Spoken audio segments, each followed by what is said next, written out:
Em nossa videoaula de hoje, vamos falar sobre variáveis aleatórias multidimensionais, distribuições condicionais, capítulo 3, parte 12, dando continuidade às aulas anteriores sobre variáveis aleatórias multidimensionais. Então, nosso único tópico são as distribuições condicionais. Tópico 1, distribuição condicional, variáveis aleatórias multidimensionais.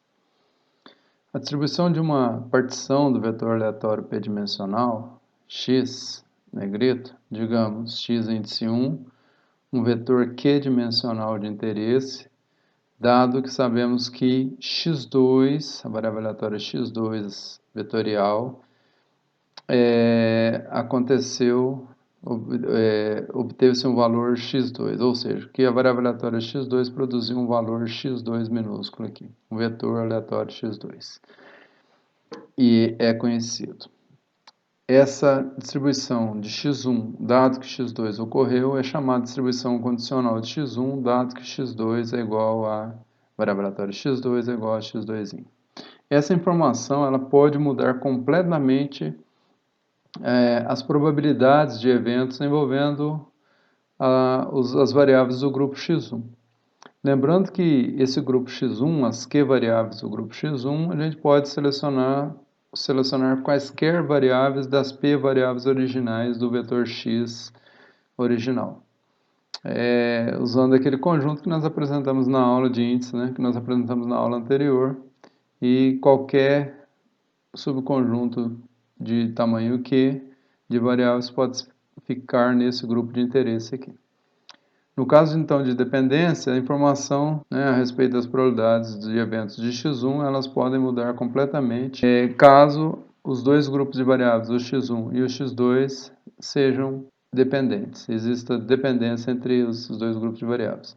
Como também pode não haver nenhuma alteração nessas probabilidades relacionadas a eventos de x1, no caso de x1 e x2 serem independentes, os dois grupos de variáveis aleatórias serem independentes. As distribuições condicionais têm um importante papel na teoria estatística, principalmente na inferência bayesiana, que é baseada nessa teoria. A definição 1.1, ela trata da função de densidade de probabilidade e função de probabilidade de conjuntas condicionais. Então, como vocês viram na aula anterior, nessa aula nós vamos fazer a mesma coisa. Vamos tratar, quando possível, os dois casos, discretos e contínuos, simultaneamente. Nós não vamos falar de variáveis aleatórias mistas nessas aulas desse curso. Embora no meu livro tenha também parte dessas coisas para variáveis aleatórias mistas. E no caso multivariado a gente tem um conjunto híbrido, que parte do vetor pode ser de um tipo, discreto, contínuo ou mista, e parte pode ser de outro. Então, nós podemos ter três partes de variáveis aleatórias distintas num único vetor. Então, esse vetor tem uma distribuição híbrida. A função de densidade de probabilidade e função de probabilidade conjuntas condicionais, vamos fazer a definição aqui agora. Então, consideramos dois vetores x1, q dimensional, e x2, p menos q dimensional. E que o x é exatamente o vetor dessa partição. Temos a parte das variáveis q variáveis x1, as p menos q variáveis no x2, totalizando p variáveis no total. Esse vetor x, então, ele é um vetor p-dimensional composto de ambas as variáveis aleatórias multidimensionais. Então, a função de probabilidade condicional de x1 dado x2, para o caso discreto, é representada desse jeito. A função de probabilidade x1 dado x2, que x2 obteve o valor x2', é a função de probabilidade avaliada em x1 dado que x2 ocorreu, é a conjunta dividido pela marginal da função de probabilidade marginal de x2 avaliada em x2'. Então, é a função de probabilidade conjunta, que a gente pode escrever desse jeito aqui, desmembrando x em x1 e x2, que são as suas componentes, avaliado em x1 e x2, dividido pela função de probabilidade marginal do x2. Então, função condicional de probabilidade é conjunta do x1 dado x2 é a conjunta de x1 e x2, função de probabilidade conjunta de x1 e x2, dividida pela marginal de x2. Para x1 e x2 discreta, e a realização desses vetores x é x1 e x2 minúsculo, transposto, porque lembrando, aqui está transposto, Q variáveis, P menos Q aqui, total P variáveis, deitadinho aqui, transposto, um vetor linha, vira um vetor coluna. Então, x é um vetor coluna, P dimensional, x1 um vetor coluna, Q dimensional, e x2 um vetor coluna, P menos Q dimensional. Na sua forma transposta, que esse T aqui é o vetor linha correspondente. Da mesma forma, a função de densidade e probabilidade conjunta de x1, dado que x2 é igual ao valor x2, ela é dada pela densidade marginal condicional de x1 dado x2, avaliada em x1 dado x2, é a conjunta dividido pela marginal de x2 do que foi dado. Então, é a conjunta que a gente pode escrever desse jeito, particionando o vetor x nas suas duas partes, f de x1 e x2, os dois grupos de variáveis, aqui é um grupo, aqui é outro grupo, avaliado na realização x1 do grupo 1 e x2 do grupo 2, dividido pela densidade marginal de x2. Então, função de densidade ou função de probabilidade é sempre o valor da função de probabilidade conjunta, ou o valor da função de densidade conjunta, dividido pela função de probabilidade ou função de densidade marginal da variável que foi dada, avaliado no valorzinho que foi dado. Para as variáveis aleatórias x1 e x2, classificados como absolutamente contínuos conjuntamente. Então, para variáveis aleatórias contínuas, absolutamente contínuos conjuntamente é a função de densidade marginal isso, e para variáveis aleatórias discretas é a função de probabilidade conjunta, condicional é a conjunta dividido pela marginal de x2.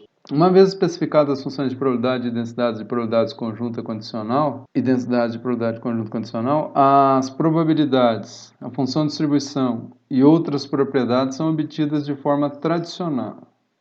Não vai mudar nada. Por exemplo, vamos supor que x1 e x2, variáveis aleatórias unidimensionais absolutamente contínuas, tem uma densidade de x1 dado x2, a densidade condicional da variável aleatória x1 dado x2, é o valor da função de densidade de probabilidade condicional de x1, dado que x2 ocorreu e com o valor x2 aqui. A probabilidade de x1 estar entre A e B, dado que x2 é igual ao valor x2, é obtida por essa fórmula aqui, é obtida pela integral da função densidade condicional de x1 dado x2 entre A e B. Então, como qualquer outro cálculo de probabilidade, uma vez tendo a densidade da condicional, basta que nós integremos no intervalo dado para obter a probabilidade de x estar entre esses dois valores, dado que a outra variável assume o valor x2. Para, obviamente, b maior ou igual a A. Que é válido para todo x2 pertencente aos reais, tal que a função de densidade de x2 seja maior que zero, avaliado em x2 seja maior que zero. No caso discreto, a integral é substituída pela soma, e poderemos calcular essas mesmas probabilidades somando a função de probabilidade condicional de x1 dado x2, para todos os valores. Da definição 1.1, as expressões condicional é conjunta dividido pela marginal, nós podemos recuperar a conjunta multiplicando essa função marginal aqui pela condicional. Mesma coisa que a conjunta pode ser recuperada pela densidade condicional vezes a densidade marginal de x2. Então, foi o que nós fizemos aqui. A densidade conjunta é a densidade condicional vezes a densidade marginal de x2 e a função de probabilidade conjunta é a função de probabilidade condicional de x1 dado x2 vezes a probabilidade marginal de x2. Função de probabilidade marginal de x2 avaliada de x2. No caso discreto, no caso contínuo. As notações que nós estamos usando aqui, essa notação é uma versão simplificada dessa aqui, para a gente não escrever tudo. F de x1 dado x2 é a mesma coisa de f de x1, índice aqui, dado que x2 é igual ao valor x2. Então a gente escreve desse jeito aqui que fica mais fácil. Fica uma versão mais compacta, só por isso. Tá? Então é a mesma coisa. Muitas vezes a pessoa fala assim, vamos derivar a função de distribuição conjunta de x1 e x2 por um grupo de variáveis, em relação a x2, derivada de primeira ordem. Vamos ver o que acontece isso. Então nós vamos pegar as derivadas parciais da função de distribuição conjunta em relação ao grupo de variáveis determinado pelo grupo 2, dos variáveis x2, do grupo x2. Ora, o que é a função de distribuição? É integral, no caso absolutamente contínuo, é integral da densidade conjunta, a troca de variáveis aqui como artifício matemático, porque nós vamos integrar até os grupos, né, de variáveis aqui, a integração múltipla, né, até x1 e aqui até x2. Então, nós vamos integrar a função densidade conjunta em relação a x1, então de menos infinito a x1, que é a probabilidade de x ser menor ou igual a x1. x1zão menor ou igual a x1zinho. E integrar de menos infinito, aqui um vetor p menos q dimensional de valores infinitos, menos infinito, menos infinito, menos infinito, até x2. Então, integração múltipla, p menos q integrandos, resumido num único integrando aqui, em relação à variável x2, que nós trocamos aqui por dt2. É a probabilidade do x2, variável aleatória, ter valores menores ou iguais a x2'. Então, se nós derivarmos isso em relação a x2, usando o teorema fundamental do cálculo, nós vamos ter exatamente densidade, essa integração aqui, e o valor dessa integral, se nós derivarmos, daria um fão aqui parcial, né, em relação a esse grupo aqui, se nós derivarmos, vamos obter o fim disso, ou seja, o valor dessa densidade conjunta avaliado em x2. E mantido, que nós não estamos derivando em relação a x1, mantido a integração para o x1, que está aqui. Ora, essa aqui é a distribuição conjunta de x1, né, T1 então aqui, como variável, como artifício, e x2. Se nós fizermos aquela decomposição que nós mostramos anteriormente, expressarmos a conjunta como distribuição condicional de T1 dado x2 vezes a densidade do que foi dado, densidade marginal de x2, temos isso aqui. Continuamos com a integral. Então, esse aqui é igual a isso aqui, como já vimos anteriormente, acabamos de ver. E vamos integrar em relação a dt1. Mas essa densidade aqui pode ir para fora. Mas o que é a integral de menos infinito a x1 da densidade do que vai sobrar aqui, que é a densidade condicional do x1, do T1, do x1 dado x2. Então, substituindo x1 por T1 aqui como artifício de integração. De menos infinito a x1. Ora, e isso é a probabilidade de x1 ser menor ou igual a x1zinho. Vezes a f de x2, que foi colocado para fora do integrando, porque a integração não envolve variáveis x2, só variáveis do primeiro grupo. Portanto, isso aqui, por definição, é a função de distribuição condicional. Uma vez obtida a condicional, tudo pode ser calculado. É só esquecer essa parte aqui, como se estivesse calculando para uma função de distribuição comum. Então, esse aqui é a função de distribuição do x1 dado que ocorreu x2 igual a x2', vezes a densidade do f de x2. Então, a derivada em relação do fão em relação a um grupo de variáveis é o fão condicional do grupo que você não está derivando, dado o outro grupo, vezes a densidade do outro grupo. Então, a densidade condicional, dado que ocorreu x2, vezes o f de x2. Então, fão vezes um fim. Um importante teorema que nós vamos aprender agora é o teorema de Bayes, que está relacionado com probabilidades condicionais, né? Funções de distribuições, funções de densidades condicionais. Então, o teorema de Bayes ou o teorema da probabilidade inversa, como ele é conhecido também, né? Vamos ver por quê. Então, no caso discreto, x1 e x2 são duas variáveis aleatórias, uma q e outra p menos q dimensionais, respectivamente. Então, a função de probabilidade, no caso de variáveis aleatórias dimensionais discretas, a função de probabilidade x1 dado x2 é igual à conjunta, nós já sabemos lá desde eventos, é a conjunta dividido pela marginal do x2. A probabilidade dos eventos ocorrendo simultaneamente dividido pela probabilidade do evento que foi dado. Então, aqui é a função de probabilidade conjunta, como que ela pode ser escrita? Como se fosse uma prova já da parte direta. A conjunta ela pode ser desmembrada, como um condicional de x2 dado x1, vezes a probabilidade de x1. Como também poderia ser desmembrada, a probabilidade de x1 dado x2 vezes p de x2, mas p de x2 cancelaria, então ficaria p de x1 dado x2 igual a p de x1 dado x2, não faria sentido. Então, nós pegamos o inverso aqui, a condicional de x2 dado x1 vezes p de x1, e não o contrário.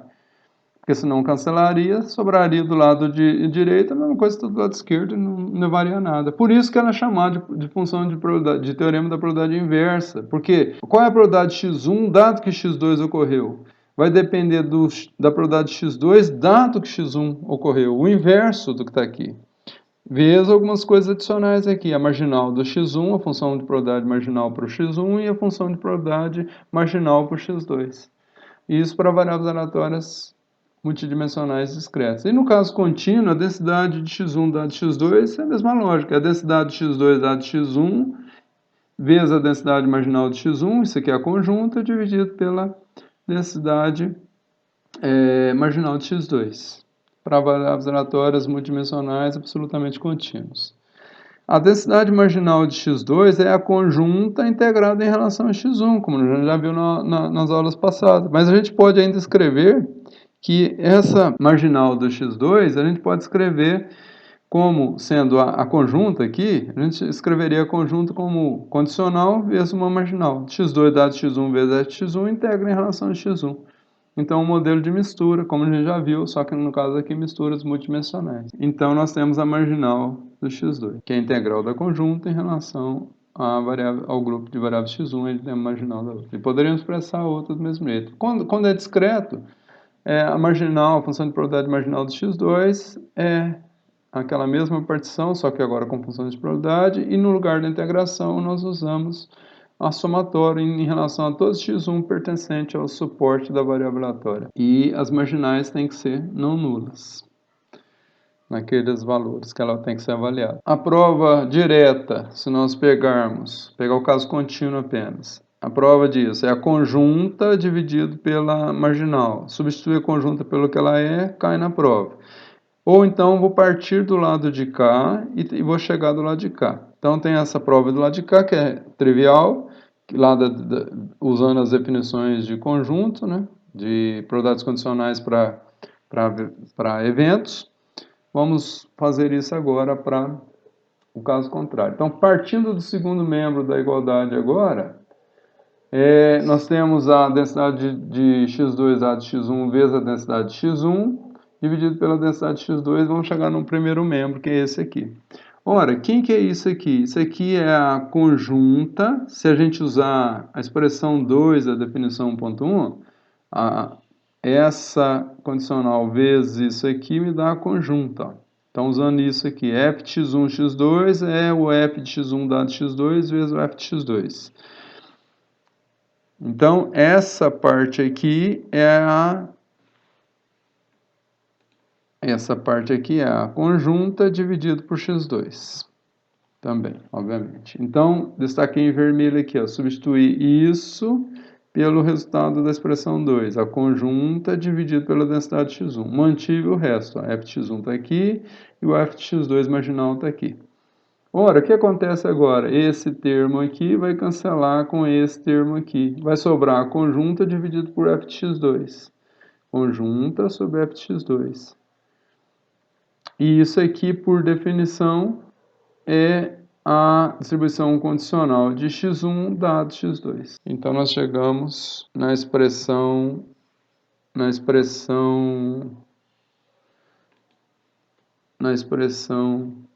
do lado de cá. Partimos dessa, chegamos do lado de cá. Partir dessa, chegar para cá é trivial. Então, vale dos dois sentidos. E está aprovado. O caso discreto, a prova é similar, onde a gente troca as densidades por funções de probabilidade. Esse teorema ele tem uma importância fundamental na inferência bayesiana, um dos resultados mais utilizados atualmente. Então, hoje em dia tem uma prevalência muito grande do uso de teorias bayesianas, de inferência bayesiana, então esse teorema é usado rotineiramente, é um dos mais utilizados em várias aplicações. A distribuição encontrada é denominada distribuição a posteriori da variável aleatória x1. Vou fazer um parênteses aqui. Então, o que nós temos? Ó, nós usamos a distribuição de x2 dado x1, é o que a gente vai chamar isso de verossimilhança. A gente ignora em geral essa parte aqui, porque essa densidade vai ser proporcional à parte de cima, e o f de x1 vai ser uma distribuição a priori. Quem que é o x1 lá na inferência bayesiana? são os parâmetros, né? Então, é a distribuição dos seus dados, parâmetros, vezes a densidade a priori dos seus dados. Isso te dá a densidade a posteriori dos seus parâmetros, dado os seus dados. Então, você está invertendo, você tem os seus dados, os parâmetros, vezes uma priori, uma informação a priori que você coloca, e você obtém uma posteriori para os seus parâmetros para você fazer a inferência. Dois exemplos nós vamos apresentar aqui agora. Um exemplo da distribuição uniforme no triângulo e um outro com distribuição uniforme no quadrado. Então, nós vamos ter duas variáveis, x e y, com distribuições uniformes no triângulo e obter distribuições e outra com distribuição uniforme no quadrado, e queremos obter a distribuição condicional de x dado y e de y dado x, as distribuições condicionais. Então, nosso grupo de variáveis são duas variáveis, um grupo tem q igual a 1, o outro p menos q, que é 2 menos 1, igual a 1 também. Então, um caso bivariado, como é tratado no livro do Ivan, só trata o caso bivariado. Aqui vocês viram que a teoria é mais geral. O grupo 1 pode ter q variáveis, q maior que 1, maior ou igual a 1, e o outro grupo p menos q pode ter um número p menos q maior ou igual a 1 também. Então, é geral. Se o q for 1 e o p menos q for 1, é esse caso que nós vamos tratar aqui para ilustrar um exemplo mais simples, para não lidarmos com distribuições muito complicadas. Então, distribuição bivariada no triângulo. X e y, e uniforme no caso, são variáveis aleatórias contínuas cuja função de densidade de probabilidade de conjunto seja uniforme em um dado triângulo. A função de densidade de probabilidade de conjunto de x e y é igual a 2, a conjunta, x e y, é igual a 2. Essa equação aqui verificar para x maior ou igual a 0 e y maior ou igual a 0. Então, x mais y é menor ou igual a 1. Se a gente isolar o y aqui e tratar isso como uma equação, nós temos y igual a 1 menos x. Só que o y vai ser menor ou igual essa equação de uma reta, que é 1 menos x. Então, o y é menor que uma reta que o termo que acompanha o x é negativo. Então, uma reta decrescente. E tanto o x quanto o y são valores maior ou igual a 0, mas a soma deles não pode passar de 1. Portanto, esse aí determina um triângulo que vai de 0 a 1 na abscissa, um dos pontos é o 1, 0, e o outro ponto na ordenada é o 0, 0 para o x e 1 para o y, e passa uma retinha ali. Então, o nosso triângulo é o triângulo determinado pelos eixos, da origem até o ponto 1, da origem até o ponto 1 na ordenada, da origem até o ponto 1 na abscissa, e a retinha de 1 menos x passando, né? Passando por isso aí, nós vamos mostrar uma figura daqui a pouco. As funções de densidade marginais de x e y, como é que eu obteria? A área desse triângulo é igual a meio. A densidade na uniforme é 1 sobre o valor da área, ou do volume da área da superfície, ou volume, no caso tridimensional, ou maiores dimensões. Então, 1 sobre meio dá 2. Então, por isso que a densidade é 2. Porque esse triângulo tem base 1, altura 1, 1 vezes 1 dividido por 2 dá a área desse triângulo. Então, meio. 1 sobre meio dá 2, é a densidade. Então, a densidade constante nessa região que vai de 0 a 1, e limitado pela reta y igual a 1 menos x. Então, nessa região, a densidade vale 2, fora dessa região, ela vale 0.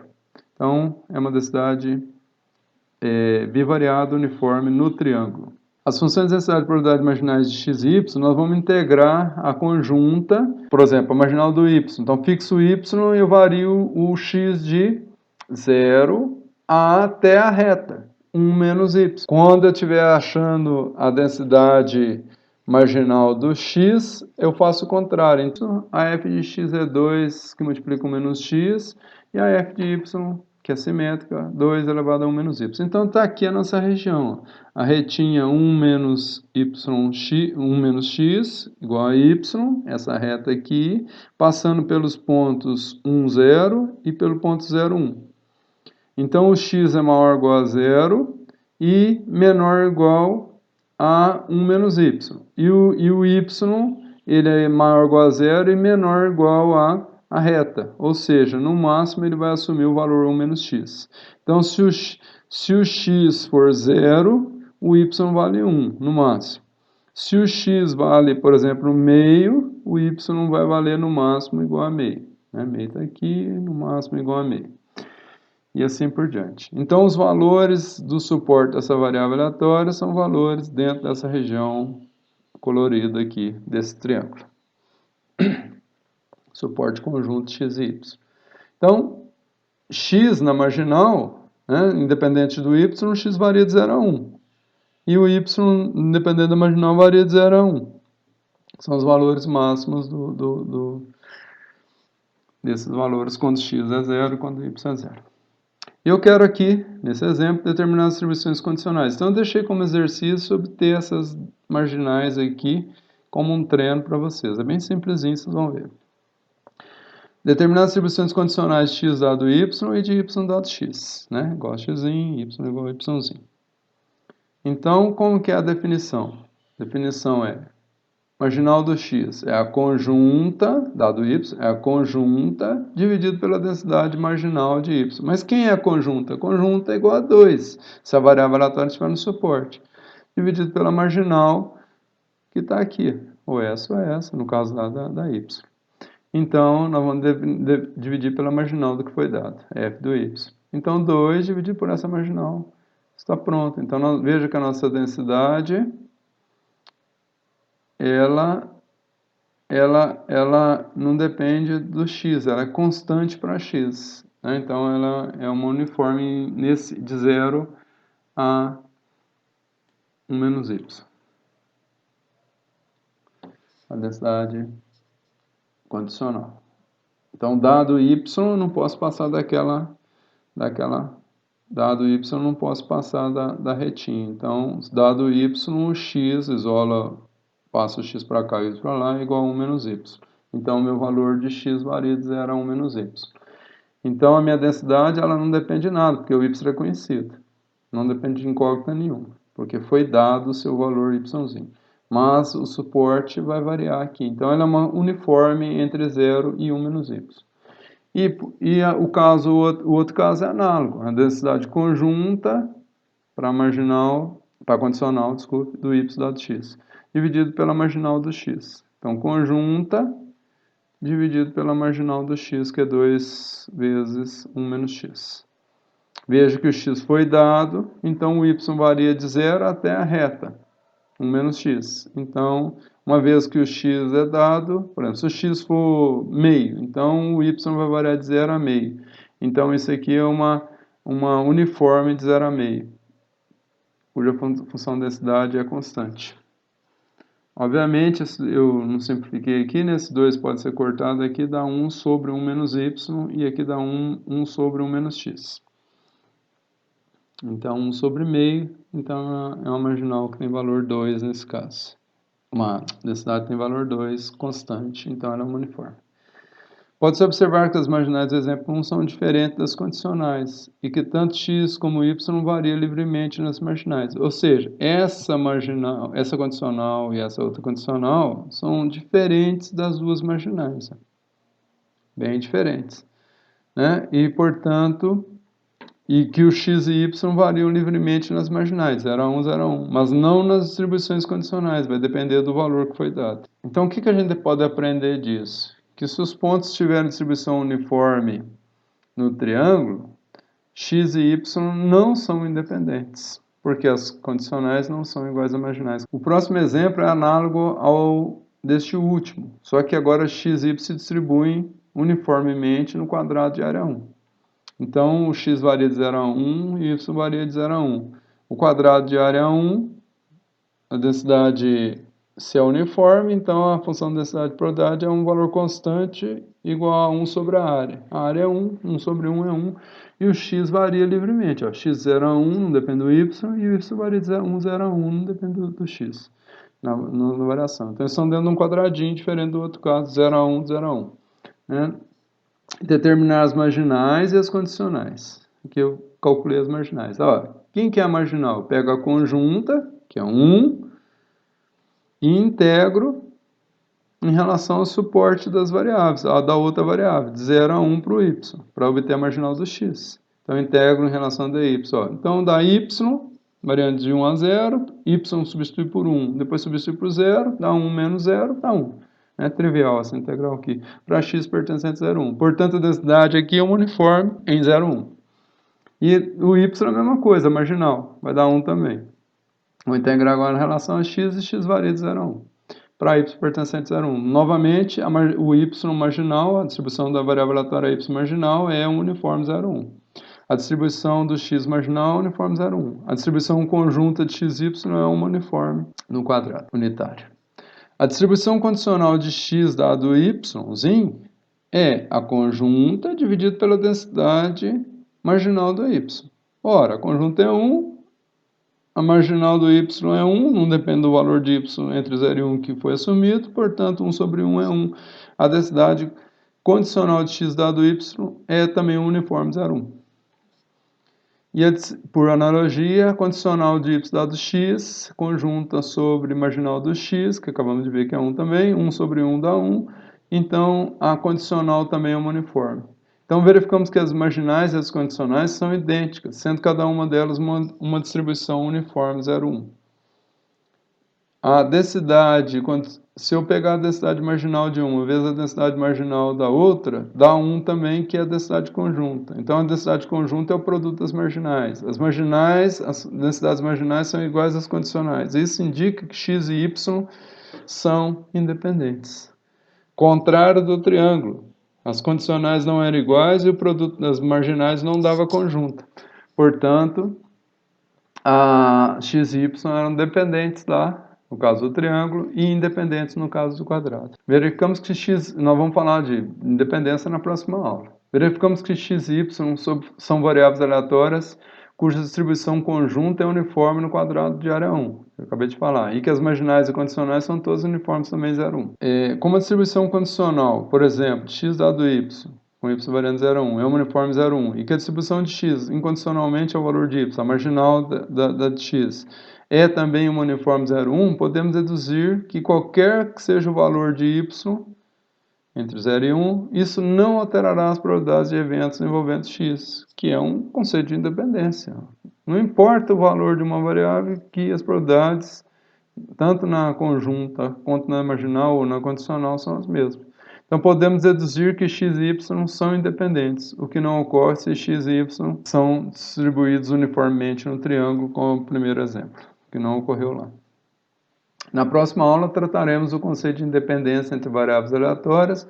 Veremos que somente se as variáveis aleatórias estiverem distribuídas em regiões hiperretangulares, como foi o caso do quadrado aí, delimitadas ou não, pode ter limites menos infinitos até um ponto, é que elas poderão ser independentemente distribuídas. Então, se as variáveis aleatórias estiverem distribuídas em regiões triangulares, hipertriangulares, as variáveis aleatórias não serão independentes. Então, essencialmente, é isso.